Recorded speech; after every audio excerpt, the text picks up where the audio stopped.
Hello everyone, আমি অঙ্কিতা। তোমরা সবাই কেমন আছো? আশা করি তোমরা সবাই খুব খুব খুব খুব ভালো আছো। তো আজকে হচ্ছে 22শে জুন, রবিবার। আর রবিবার তো ছুটির দিন। আর দেখো, সকাল থেকে মেঘলা আকাশ। কদিন বৃষ্টি হওয়ার পর কালকের দিনটা বৃষ্টি হয়নি, আজ থেকে আবার বৃষ্টি শুরু হয়ে গেছে। তো বর্ষাকাল যেহেতু পড়ে গেছে, বৃষ্টি তো হবেই। আর বর্ষাকাল মানেই হচ্ছে ইলিশ মাছ। তো বাড়িতে ইলিশ মাছ মানে বর্ষার প্রথম ইলিশ মাছ এসে হাজির।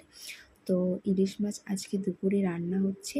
তো প্রথমে নুন হলুদ মাখিয়ে ইলিশ মাছটা ভেজে নেওয়া হয়েছে। আর এখন দেখো, রান্না প্রায় কমপ্লিট। আর আজকে রান্না হচ্ছে সর্ষে দিয়ে বেগুন ইলিশ। তো আমি এই বাড়িতেই এসেই প্রথম রান্নাটা খেয়েছি, কিন্তু দারুণ খেতে লাগে। এমনিতে আমি মাছ খাই না। আর ইলিশ মাছ যদি কাঁচা রান্না করা হয়, যেমন ভাপা বা এগুলোতে যখন কাঁচা রান্না হয়, ভাপা বা পাতুরি, এগুলো আমি একদম পছন্দ করি না খেতে। কিন্তু যদি ইলিশ মাছ ভেজে রান্না করা হয়, তখন কিন্তু আমি খাই, তখন আমার ভালো লাগে খেতে। তো সেরকমই ভেজেই রান্না হচ্ছে। তো দেখো, রান্না এদিকে কমপ্লিট। আর খুব সুন্দর হয়েছে দেখতে, তাই না?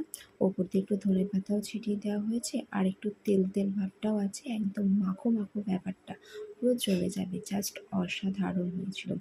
তো রান্নার শেষে আমি একবার এই যে দেখিয়ে দিলাম যে ইলিশ মাছটার ফাইনাল লুকটা দেখতে কেমন হয়েছে, জাস্ট অসাধারণ।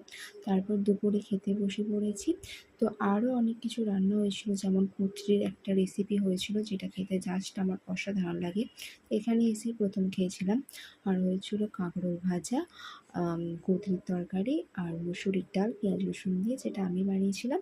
আর হয়েছিল ইলিশ মাছের ঝাল। অত আর কিছু দেখাইনি। তো আজকে যেহেতু মেন ছিল ইলিশ মাছ, তো এখন জমিয়ে ইলিশ মাছ দিয়ে ভাত খেলাম। আজকে জমিয়ে ভাত খেয়েছি দুপুরে বর্ষার প্রথম ইলিশ মাছ দিয়ে। তো চলো, ভিডিওটা এখানেই শেষ করি। ভালো লাগলে অবশ্যই একটা লাইক কমেন্ট শেয়ার করে দিয়ে আমার পরিবারের পাশে থেকো।